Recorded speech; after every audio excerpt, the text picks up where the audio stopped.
یا اللہ بن مرہ یہ ایک درخت ہے جس نے رب سے اجازت مانگی تھی، مالک تیرا محبوب نیڑے آیا ہے، سلام نہ کر رہا ہوں، فآذن لہا، رب نے اجازت دے دی تھی، یہ مجھے سلام کرنے آیا، تو کائنات کا کلیجہ دھڑکتا ہے کہ ان کو سلام پیش کریں۔ اللہ اکبر۔ تو کہا کہ ایک تو یہ مجھے سلام کرنے آیا فرشتہ، اللہ سے اجازت دے، اور دوسرا مجھے خوشخبری دینے آیا، اور وہ یہ کہ آپ کی بیٹی فاطمہ جنتی عورتوں کی سردار ہے، اور حسن اور حسین جنتی جوانوں کے سردار۔ ان کے مناقب بیان کیے، ان کے فضائل بیان۔ حضرت شداد بن ہاتھ رضی اللہ تعالیٰ عنہ کے بیٹے حضرت عبداللہ بن شداد بیان کرتے ہیں، کہتے ہیں کہ ایک دن میرے والد مجھ سے بیان کیا کہ ایک دن حضور تشریف لائے تو حضور کے ساتھ حضور کے نواسے بھی تھے، تو آقا کریم علیہ السلام نماز پڑھنے کے لیے کھڑے ہوئے، نماز کھڑی ہو گئی، ہم بھی حضور کے پیچھے کھڑے تھے۔ جب آقا کریم سجدے میں گئے تو ساری نہیں اٹھا رہے، کہتے میں تھوڑی سی گردن اٹھا کر کے منظر دیکھنا چاہا، تو کیا دیکھتا ہوں کہ حضور کا مبارک نواسا حضور کی پشت پہ بیٹھا ہوا ہے۔ خیر جب سلام پھرا تو صحابہ جو موجود تھے انہوں نے عرض کی حضور ہمیں یوں لگا کہ امر الہی آ گیا ہے، یعنی آپ کا وصال ہو گیا، یا پھر نزول وحی ہونے لگا ہے، لیکن یہ کیا ماجرا ہوا؟ انہوں نے حضور سے پوچھا تو آقا کریم علیہ السلام نے فرمایا کہ میرا بیٹا میری پشت پہ بیٹھا۔ اس کی دلجوئی کے لیے آقا کریم سجدے کو طول دیا۔ اللہ اکبر۔ اب میں اس جملے کو کہاں لے جاؤں؟ صرف ہمت بسوء شیخ و امثالیاں از معظمی، وہ بجناب رسالت ماں بچندی بدتر از استغرا کے گاؤ کرے خود است، معاذ اللہ۔ نبی کے خیال سے لوگ نماز توڑ دیتے ہیں۔ میں فتویٰ پوچھتا ہوں کہ جب حضرت نبی اکرم سجدے میں تھے، حسین ابن علی پشت پہ بیٹھے تھے، فتویٰ دو حضور کی نماز ہوئی ہے کہ نہیں ہوئی؟ اور اگر نبی کے خیال میں امتی ہو تو نبی کی نماز میں فرق نہیں پڑتا، تو امتی کے خیال میں نبی ہو تو پھر فرق کیسے پڑے؟ تو سجدے کو حضور طول دے دیا۔ اللہ اکبر۔ کبھی ایسا ہوا کہ حضور منبر پہ بیٹھے ہیں اور یہ دونوں شہزادے حجرہ فاطمہ سے نکلتے ہیں، سرخ رنگ کے جوڑے زیر تن کیے ہوئے ہیں، کبھی گرتے ہیں کبھی سنبھلتے ہیں، حضور منبر سے اٹھ کے ان کو لینے کے لیے چلے۔ اللہ اکبر۔ میں تو کسی کے لیے خطبہ نہیں چھوڑ سکتا، میں تو کسی کے لیے منبر نہیں چھوڑ سکتا، میں تو کسی کے لیے سجدے کو طول نہیں دے سکتا، لیکن ان کے لیے سجدوں کو بھی طول دیا گیا، ان کے لیے منبر بھی چھوڑا گیا۔ حضور کے پاس لوگ آتے، بیٹا پیدا ہوا ہے، تحنیک کر دیجئے، مٹھی دے دیجئے، تو حضور علیہ الصلوۃ والسلام زبان پر اور اپنے دانتوں کے نیچے کھجور کو، خرما کو چبا کر کے دے دیتے، لیکن ایسا کبھی نہیں ہوا کہ حضور نے کسی کے منہ میں اپنی زبان رکھ دی۔ یہ حسنین کریمین کے لیے ہوا کہ جب ان کی باری آئی تو حضور نے زبان ان کے منہ میں رکھ دی، اور بیٹے چوستے جا رہے ہیں، پتہ نہیں کوثر کی کیا لذت تھی کہ وہ چوستے چلے جا رہے ہیں، اور آقا کریم زبان ان کے منہ میں دی ہوئی ہے۔ اگر آقا کریم کی زبان چوسی ہے، حضور نے ان کے لیے سجدے کو طول دیا ہے، ان کے لیے منبر چھوڑا ہے، یار اگر یہ حضور کا انداز کرم تھا تو پھر شہزادے نے بھی کربلا میں ان محبتوں کی ناج نبھائی۔ یار 72 71 لاشیں کندھوں پہ اٹھا کے خیموں تک لانا تماشائے لبے بام تھوڑا ہے، اتنے دکھتوں کو ہمالیہ پہ ڈال دیا جائے، اس کا پتا بھی پانی ہو جائے، لیکن یہ کیا عظیمت تھی، یہ کیا بہادری تھی کہ 71 لاشیں خیموں سے اٹھا کر میدان سے اٹھا کے خیموں تک پہنچاتے ہیں، اور استقامت کا کوہ گراں بن کے، جبل استقامت بن کر کے میدان عمل کے اندر کھڑے ہوتے نظر آتے ہیں۔ لوگ اپنی گردن کو بچانے کے لیے ہاتھ دے دیتے ہیں، میرے امام نے ہاتھ کو بچانے کے لیے گردن دے، کہا کہ یہ ایسا نہیں ہو سکتا ہے کہ یہ ہاتھ ایسے شخص کے ہاتھ میں آئے کہ جو فاسق بھی ہو فاجر بھی ہو، وَيَزِيدُ بْنُ الْمُعَاوِيَةَ فَاسِقٌ فَاجِرٌ قَاتِلُ النَّفْسِ مُعْلِنٌ بِالْفِسْقِ شَارِبُ الْخَمْرِ، یہ تو شراب پیتا ہے، یہ تو مسلمانوں کا قاتل ہے، یہ تو فاسق ہے، یہ تو فاجر ہے، بھلا کیسے ممکن ہے؟ آپ نے ایک لفظ کہا تھا مثلی لا یبائی، کہ میرے جیسا شخص تیرے جیسے شخص کی بیعت کیسے کر سکتا؟ اللہ اکبر۔ حضرت امام حسین نے قیامت تک آنے والے لوگوں کی لاہ عمل دیا۔ اللہ اکبر۔ آپ نے کہا یہ ہاتھ کٹ سکتا ہے، لیکن یزید کے ہاتھ میں ہاتھ نہیں آ سکتا، تو بیعت کی حرمت کو بچایا حضرت سیدنا امام حسین رضی اللہ عنہ۔ اور اگر حضرت امام حسین، آج لوگ کہتے ہیں کہ کیا بات کی، کمپرومائز کر دیتے، تو مجھے بتاؤ کہ اگر ایسا ہو جاتا تو قیامت تک کیا کوئی جبر کے خلاف کھڑا ہونے کی ہمت کرتا؟ لوگ کہتے جب ابن رسول نے رخصت کا راستہ اختیار کر لیا تھا تو ہم کون ہے عزیمت کی راہوں پہ چل رہے ہیں؟ لیکن آج سوچنے کا معیار یہ ہوا جب ابن رسول نے گردن کٹا دی، جب انہوں نے اپنے 6 ماہ کے علی اصغر کو لٹا دیا، جب انہوں نے علی اکبر کو کٹتا ہوا دیکھا اور پائے ثبات میں لرزش اور لرزش آئی، تو پھر ہمارے بیٹے، بھائی، بھتیجے، بھانجے اور بیویاں یہ کیا حیثیت رکھتی ہیں؟ تو پھر انسان کو یہ چیز کھڑا کر دیتی ہے اور سینے میں شجاعت پیدا کرتی ہے۔ اقبال نے کہا تھا تا قیامت قطع استبداد کر موجے خون چمن ایجاد کر۔ قیامت تک حضرت امام حسین نے ظلم کا، جبر کا راستہ روکا۔ دیکھیے ہر دور میں باطل کے خلاف کھڑے ہونے والے تھوڑے لوگ ہوتے ہیں، لیکن باطل ہوتا ہے، وہ تھوڑوں سے بھی کانپ جاتا ہے اور وہ تھوڑے بھی بھاری ہوتے ہیں۔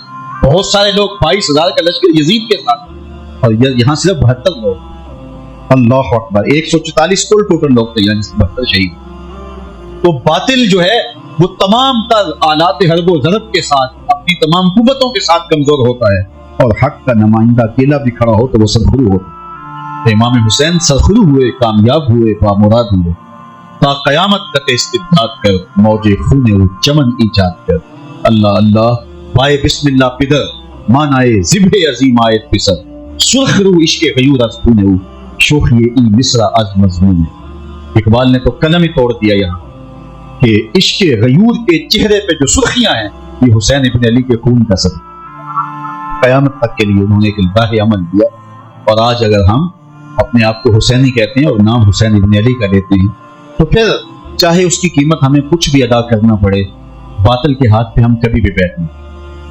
دور موجود کے اندر بیت کا جو بدل ہے اور دور موجود کے اندر بیت کا جو جدید زبان کے اندر نام ہے وہ ووٹ ہے، اور آج ہم نام حسین کا لیں جنہوں نے سلطنتیں، دولت کے انبار، تخت و تاج اور کیا کچھ پیش کیا جاتا، گورنریاں پیش کی جاتی، پاؤں کی ٹھوکر پہ بھی نہیں رکھا۔ تم کون ہوتے ہو؟ خون رسول کو خریدنے والے۔ ان چیزوں کے عوض کے اندر میں اپنا ہاتھ یزید کے ہاتھ میں نہیں دے سکتا، اور ہم قیمے والے نان کے عوض میں ووٹ دے دیتے۔ وہ میں نے کئی جگہ بینر پڑے ہیں الیکشن کے دنوں کے اندر، گیس دو ووٹ لو، کہیں لکھا ہوتا ہے گلیاں بنا دو، سڑک بنا دو، ووٹ دو۔ ہمارے ووٹ کی قیمت اتنی کم ہے کہ گیس کے بدلے میں ووٹ دیتے ہیں۔ ہم اتنے ہی بے توقیر ہیں کہ گلی اور نالی کے بدلے کے اندر ضمیر کی آواز اس کے جھولی میں ڈال دیتے ہیں۔ یار دو جہاں بھی پلڑے میں رکھ کے کوئی لے آئے ضمیر کی آواز کی تو قیمت ہی کوئی نہیں۔ ہر دو عالم قیمت خود گفت آئی، مرخ بالا کن کی ارزانی ہنوز۔ شاعر کہتا ہے دو جہاں تو نے اپنی قیمت لگا دی، بڑا سستا بک رہا ہے، ذرا اپنا ریٹ اونچا کر۔ دو جہاں بھی تیری قیمت نہیں ہو سکتے، تیرے ضمیر کی ایک قیمت ہے، دو جہاں بھی نہیں ہو سکتے۔ لیکن آج ہم بات کرتے ہیں ہر سال محرم کے دن جو ہے وہ ہم آنسو بھی بہاتے ہیں، روتے بھی ہیں، آہ و فغاں بھی کر لیتے ہیں، لیکن اگلے دن ہم یزید وقت کے ساتھ کھڑے ہوئے ہیں۔ اگر فلسفہ کربلا کو سمجھ لیا جائے اور حسین ابن علی کی قربانی کے مقصود کو سمجھ لیا جائے تو قیامت تک ہم جبر کے خلاف جو ہے وہ کبھی بھی مفاہمت کے روپ میں نہ آئیں، بلکہ کھڑے ہو کر استقامت کا کوہ کرنا۔ سرخ رو عشق غیور از خون شوخ ای مصرع از مضمون۔ 70 سال ہو گئے کہ ہمیں نوچا جا رہا ہے اس ملک کے اندر، ہمارے ساتھ روز کوئی نہ کوئی ڈرامہ ہوتا، اور ہمارے مذہبی جذبات کے ساتھ بھی کھیلا جاتا ہے، اور ہماری دیگر کمزوریوں سے فائدہ بھی حاصل کیا جاتا ہے۔ کیا ابھی تک ہم بالغ ہی نہیں ہوئے؟ 70 سالوں میں قومیں کہاں سے کہاں پہنچ جاتی ہیں اور ہم وہیں کے وہیں کھڑے ہیں۔ ہمیں ابھی تک یہ نہیں پتا ہمارا بہی خواہ کون ہے اور ہمارے جذبات سے کھیلنے والا کون ہے۔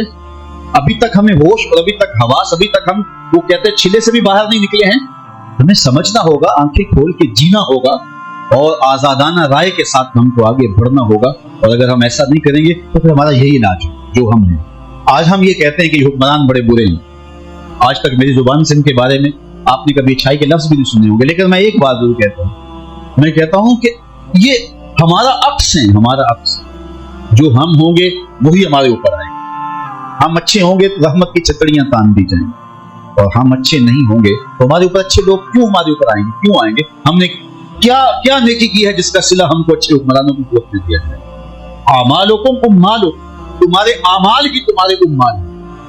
حضرت عبداللہ ابن عباس رضی اللہ تعالی عنہ نے قرآن مجید کی اس آیت کا ترجمہ اور اس کا مفہوم بیان کیا جس میں کہا گیا کہ وہ اللہ اس بات پہ قادر ہے کہ تمہارے اوپر نیچے سے عذاب نازل کرے۔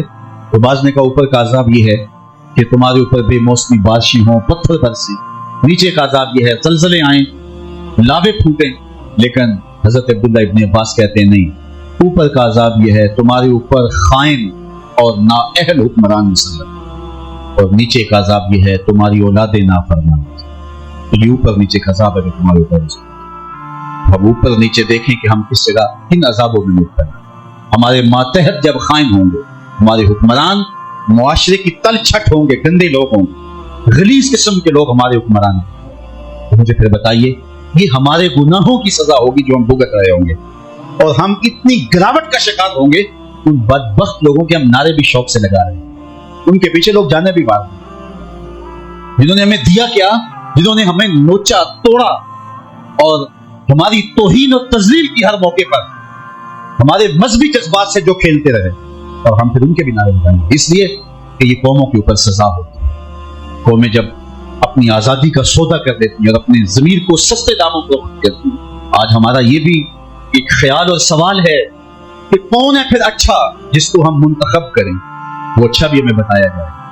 میاں جب ہم فیصلہ جس دن کر لیں گے کہ ہم اپنے ضمیر کا جو ہے وہ سودا نہیں کرنا، تو پھر دیکھنا کہ اللہ کی رحمتیں کیسے اترتی، وہ تمہیں کہاں کہاں سے جو ہے وہ رجال نصیب کرتا ہے اور کیسی قیادت تمہیں نصیب کرتا ہے، یہ ہمیں فیصلہ کرنا ہوگا اور ہمیں طے کرنا ہوگا۔ اور حضرت امام حسین رضی اللہ تعالیٰ عنہ کی قربانی کا یہ درس ہے، یہ سبق ہے۔ یزید کے اندر تو آج لوگ بہت ساری خوبیاں بھی گنواتے ہیں، اس کے اندر کہتے ہیں یہ کمال بھی تھا، یہ کمال بھی تھا، یہ کمال بھی تھا، ہوں گے، لیکن اس کی چند چیزوں پر حضرت امام حسین نے کہا کبھی ہو ہی نہیں سکتا کہ میں اس کے ہاتھ میں ہاتھ دوں۔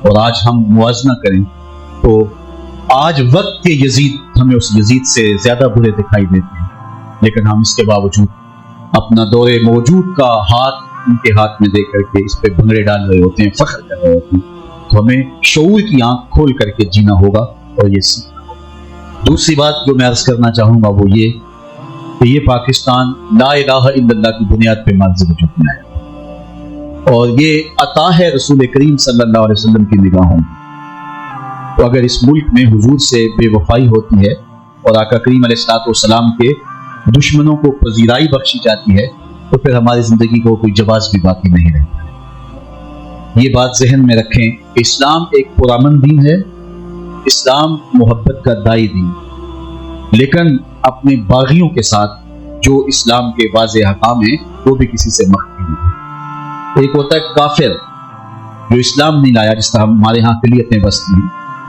اور ایک وہ ہے جو اسلام لانے کے بعد اسلام چھوڑ دے، تو اس کو شریعت میں مرتد کہتے ہیں۔ عام سادہ کافر اور مرتد کے احکامات کے اندر فرق ہے۔ تو ہم یہ کبھی پسند نہیں کرتے کہ ہماری جو کمپنی ہے کوئی شخص اپنی پروڈکٹ اس نام سے بیچے۔ ہم کہتے ہیں تیری بہت اچھی پروڈکٹ ہوگی لیکن ہمارے نام سے تم بیچنے کا جواز نہیں رکھتے ہو۔ دیکھیے اگر مرزئی ایک نیا نبی لے کر کے آئے ہیں اور جھوٹی شریعت لے کر کے آئے ہیں تو ٹھیک ہے، وہ رکھیں اس جھوٹی نبوت کو اور جھوٹے نبی کو، ان کا جیسا بھی جو ہے وہ مقتدا اور امام تھا اس کو اپنا مقتدا اور امام مانے، لیکن ان کو یہ حق ہم نہیں دیں گے کہ وہ اسلام کے نام پر یہ ساری بدماشی کی۔ ہم کبھی بھی ان کو اجازت نہیں دیں گے۔ اسلام کی اپنی شناخت ہے، اسلام کا اپنا ہے۔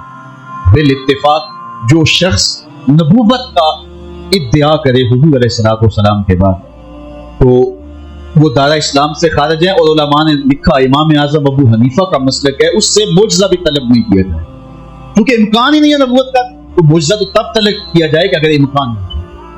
تو پھر پاکستان کے آئین میں جو چیزیں شامل ہو گئیں، اب تو آئین پاکستان کی روح سے بھی کوئی اخلاقی جواز ان کے لیے نہ رہا۔ تو ہم یہ عقیدہ رکھتے ہیں کہ جو مرزئی ہیں، قادیانی ہیں، چاہے وہ لاہوری گروپ ہو یا ان کا کوئی بھی روح، انہیں حقیقی نبی مانتا ہو، تشریعی نبی مانتا ہو، غیر تشریعی نبی مانتا ہو، ذلی نبی مانتا ہو، بروزی نبی مانتا ہو، صاحب شریعت مانتا ہو، مہدی موعود مانتا ہو، بلکہ علماء نے کہا جو مرزے کو مسلمان مانتا ہو وہ بھی کافر، کیونکہ اس نے نبوت کا اعلان کیا۔ تو مرزا کل بھی کافر تھا، مرزا آج بھی کافر ہے، اور جو مرزے کو کافر نہ مانے وہ بھی کافر ہے۔ یہ طے شدہ حقیقت ہے۔ جو ان کی حیثیت ہے ہم ان کی حیثیت کو تسلیم کر دیں، وہ مسلمان نہیں ہے، بات ختم۔ اب وہ چونکہ اسلام اور پاکستان کے خلاف ایک منظم سازش کے طور پہ کام کر رہے ہیں، اور ان کو یہاں لایا کیوں ہے؟ میں آپ کو ایک نکتے کی بات بتاؤں۔ دنیا کے اوپر کتنے لوگ ہیں جنہوں نے نبوت کا دعویٰ کیا؟ میرے حضور نے کہا تھا کہ 30 دجال آئیں گے جو میرے بعد کہیں گے کہ میں نبی، وہ کذاب ہوں گے، دجال ہوں گے، میرے حضور نے ارشاد کیا۔ اب بہت سارے لوگ آئے، اسود انسی بھی آیا، مسلمہ کذاب بھی آیا، سجا نامی عورت اور مختار سقفی، کتنے لوگ آئے، وقت کے ساتھ ساتھ آئے چلے گئے۔ کسی بھی جھوٹے مدعی نبوت کی جھوٹی امت دھرتی پہ موجود ہے۔ ان پاگلوں نے کھڑے ہو کے اعلان کیا، پھر اپنے منطقی انجام کو پہنچ گئے، بات ختم ہو گئی۔ اس دور میں انہیں چند متبعین ملے، لیکن اس کے باوجود وہ بھی ختم ہو گئے، کیونکہ کانٹ کی ہنڈیاں تھی وہ روز روز چڑھتی نہیں ہے، سب سلسلہ ختم ہو گیا۔ لیکن یہ کیا وجہ ہے کہ مرزے کو مرے ہوئے بھی 100 سال کا عرصہ ہو رہا ہے اور اس کی جھوٹی ذریت اب بھی پوری دنیا میں موجود ہے۔ کسی جھوٹے مدعی نبوت کی جھوٹی امت دنیا پہ موجود نہیں ہے، مرزے کی جھوٹی ذریت دنیا کے اوپر کیوں موجود ہے؟ تو یہ بات سمجھ لیں کہ 2 جھوٹے مدعی نبوت ہیں جن کی جھوٹی ذریت دنیا کے اوپر موجود ہے۔ ایک بہاؤلہ ایران سے اور اس کے ماننے والے بہائی، اور ایک مرزا قادیانی جس کے ماننے والے مرزائی قادیانی۔ کیوں یہ 2 موجود ہیں؟ ان کے مفکرین نے بیٹھ کے سوچا کہ مسلمان ناقابل تسخیر کیوں؟ بڑی دنیا کے اوپر تہذیبیں آئیں، جب تہذیبیں الٹ گئی تو پھر دوبارہ ابھر بھی نہیں سکتی۔ لیکن اسلام بظاہر لگتا تھا مٹا دیا گیا، لیکن اسلام نے پھر اٹھان پکڑا۔ جو کچھ بغداد میں ہوا، غرناطہ میں ہوا، امت مسلمہ کی کہانیاں دیکھیے، دل کی حالت کیا مذکور ہو۔ یہ نگر ہر مرتبہ لوٹا گیا، کیا کچھ نہیں ہوا۔ جب ہلاکو خان نے بغداد پہ حملہ کیا، انسانی سروں کی کھوپڑیوں سے مینار بنائے، اس وقت کوئی کہتا ہی نہیں تھا کہ مسلمان کھڑے ہوں گے، لیکن پھر کیا ہوا؟ اللہ تعالیٰ نے وہیں سے اسلام کو کھا دیا۔ اقبال بولا ہے، ایاں یورش تاتار کے افسانے سے پاسباں کعبے کو مل گئے صنم خان، تو نہ مٹ جائے گا ایران کے مٹ جانے سے، نشائے میں کو غرض نہیں پیمانے سے، ہے ایاں یورش تاتار کے افسانے سے پاسباں کعبے کو مل گئے صنم خان سے۔ تو اللہ نے اس امت کو پھر کھڑا کر دیا۔ انہوں نے کہا یہ ناقابل تسخیر کیوں ہے؟ تو کہا 4 چیزیں جو انہیں مرنے نہیں دیتی، 4 چیزیں امت مسلمہ کو مرنے نہیں دیتی۔ ایک، قرآن مجید، یہ ایک ایسی وحدت کی علامت ہے اور ایسی زندہ کتاب ہے، اس کے اندر حرارت بھری ہوئی ہے کہ یہ کتاب انہیں مرنے نہیں دیتی، پھر کھڑا کر دیا۔ آپ کے سامنے یہ تازہ مثال جو ہے وہ روسی ریاستوں کی، اسلامی تشخص بھی مٹ گیا تھا، نام بھی مٹ گئے، لیکن آج دنیا کے اوپر سب سے پکے مسلمان وہ نظر آ رہے ہیں۔ تو یہ اسلام کے اندر جو ہے وہ فطرت کے اندر اللہ تعالیٰ نے ایک تو قرآن مجید ہے جو انہیں مرنے نہیں دیتے۔ دوسری چیز عشق رسول صلی اللہ علیہ وسلم، جو مرضی کر لو، یہ امت عمل میں ہم کمزور رہی ہے لیکن عشق میں کبھی کمزور نہیں رہی۔ حضور کے نام پہ یار وہ جو لوہار کی دکان پہ ٹھک ٹھک کر رہا تھا، تو جانتا تھا کہ یہ کروڑوں سینوں کے اندر ٹھک ٹھک کرے گا، اور غازی علم الدین پھر عزتوں کی اس معراج پہ پہنچے جس کو کلمہ بھی سیدھا نہیں آتا تھا، اور پھر وہ مشائخ کی آنکھوں کی پتلیوں پہ بیٹھ کے گئے۔ وہ لمحے نہیں زمانہ بھول سکتا جب امیر ملت کے ساتھ جھکائے جنازے میں چل گئے، اور 6 لاکھ لوگ اس زمانے میں اس فقیر کے جنازے، اور امیر ملت نے ایک تاریخی جملہ کہا لوگوں میں نے بڑے بڑے بادشاہوں کی کہانیاں پڑھی، میرے دل میں خود یہ کبھی امنگ نہیں جاگی کہ میں فلاں بادشاہ یا نواب آف دکن ان کے قدموں میں آ کے بیٹھا۔ یہ لوگ خود شہنشاہ ہوتے ہیں، کیا ضرورت شہنشاہ؟ پھر کہنے لگے ہاں میں نے پہلوانوں کے قصے پڑھے، میرے دل میں یہ بھی کبھی امنگ نہیں جاگی فلاں پہلوان ہے۔ ہاں میں نے ولیوں کی کہانیاں پڑھی ہیں، میرے دل میں یہ آرزو بھی کبھی پیدا نہیں ہوئی کہ فلاں ولی میں ہوتا، میں جنید بغدادی ہوتا، میں سری سکتی ہوتا، میں فلاں ولی ہوتا، کہتے میرے دل میں یہ آرزو بھی کبھی پیدا نہیں ہوئی۔ لیکن پتہ نہیں آج کیوں رہ کے خیال آ رہا ہے اس چارپائی پہ آج میں ہوتا۔ یہ بھانگ پن ہے۔ تو یہ امت اس امتحان میں کبھی ناکام نہیں، ہمیشہ کامیاب ہے۔ تو کہا یہ ایک دوسری چیز عشق رسول۔ تیسری چیز جو اس امت کو مرنے نہیں دیتی وہ جہاد ہے، اور چوتھی چیز جو اس امت کو کمزور نہیں ہونے دیتی وہ حج کا اجتماع ان کو وحدت کی علامت بن کے مساوات اور کیا کیا جو ہے وہ اس کے اندر حکمتیں ہیں جو امت کے اندر پھیل جاتی ہیں، اور بغیر کسی دعوت کے لوگ اپنے بل بوتے پہ اپنا سرمایہ لگا کے وہاں دیوانہ ہوا پہنچتے ہیں۔ عالمی اجتماع کسی قوم کے پاس نہیں ہے جو مسلمانوں کے پاس حج کی صورت۔ محلے کی سطح پہ 5 گانا نماز کا اجتماع ہمارے پاس، یہ نظم پوری کائنات میں کسی کے پاس نہیں جو مسلمانوں کا۔ محلے کی سطح پہ 5 گانا نماز کا اجتماع، علاقے کی سطح پہ 8 روزہ جمعۃ المبارک کا اجتماع، اور علاقے کی سطح پہ سال کے 2 عیدین کے اجتماع، اور عالمی سطح پہ حج کا اجتماع۔ تو پھر کہا کہ ان کو ختم کیا جائے. تو حج کا ٹارگٹ دیا گیا بہاؤلنا. کہا کہ تم کعبہ کے ماڈل بناؤ اور لوگوں کو کہو کہ اتنا سرمایہ صرف کر کے وہاں کیوں جاتے یہی گھومو. اور جہاد کے لیے جو ہے وہ کہا گیا مرزا قادیانی کو, اور وہ کہنے لگا کہ میں اتنی کتابیں لکھی ہیں جہاد کی ممانعت میں کہ اگر ان کو جمع کیا جائے تو 50 الماریاں بھر جائیں, جن کو میں نے اطراف و کناف عالم میں بھیجا ہے. تو اس طرح یہ جہاد کے خاتمے کے لیے یہ کھڑا کیا گیا تھا, اور وہ حج کو غیر مؤثر کرنے کے لیے کھڑا کیا. یہ ایسے پاگل نہیں تھے جس طرح کہ ماضی میں کچھ پاگلوں نے کھڑے ہو کر کہا کہ ہم نبی ہیں اور پھر منطقی انجام کو پہنچے. ان کو پیچھے کھڑا کرنے والے موجود, اور وہ اپنی طاقت پہ ان کو سپورٹ کیے, اور وہ مسلمانوں کے اندر رخنہ اندازی اور ان کے مسلمان معتقدات پر ضرب لگانے کے لیے کھڑے کیے گئے.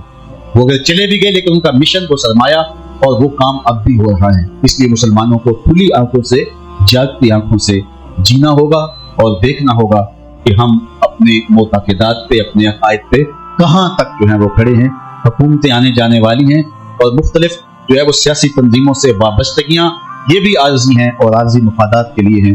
ہماری جو ہے وہ حضور سے بلا مشروط وفاداری, اور ہم ان سے اپنے قلب کا ربط و رشتہ رکھتے ہیں. تو اس حوالے سے اس وقت ہمارا ملک بھی بڑے نازک دوراہے پہ کھڑا ہے. تو سازشیں دن رات بنی جا رہی ہیں, تو ہمیں جاگ کر کے, آنکھیں کھول کر کے جینا ہوگا. علماء کی ذمہ داریاں بھی میرے خیال میں زیادہ زوتر ہیں, کیونکہ انہوں نے ہر فیصلے سے قبل سوچنا ہوگا کہ اس کے پیچھے محرکات کیا ہیں. ہر طرح کے جو ہے وہ حالات کا پوری طرح سے سامنا کر کے سوچ سمجھ کے قدم اٹھانے کی ضرورت ہے. باقی یہ فیصلہ کل بھی تھا, یہ فیصلہ آج بھی ہے کہ جو حضور کے ختم نبوت کا باغی ہے وہ ہمارا کچھ نہیں لگتا, اس سے ہمارا کوئی تعلق نہیں ہے. اور قائد اعظم علامہ اقبال کے وہ لفظ آج بھی نافانی ہیں کہ قادیانی پاکستان کے بھی غدار ہیں اور رسول اللہ کے بھی غدار, دین کے بھی غدار ہیں. اور یہ ایسا ہے, اور اس کے پیچھے بہت ساری گفتگو کی جا سکتی ہے, لیکن اس مختصر وقت میں اللہ ان باتوں کی تہ تک ہمیں پہنچنے کی توفیق دے, اور ہم سب کو اپنے آقا و مولا سے بلا مشروط وفاداری اور محبت کا رشتہ مستحکم کرے. کار ما آخر شدو, آخر زما کار نشد, مشتاق خاک ما دوبارے کوچائے یار.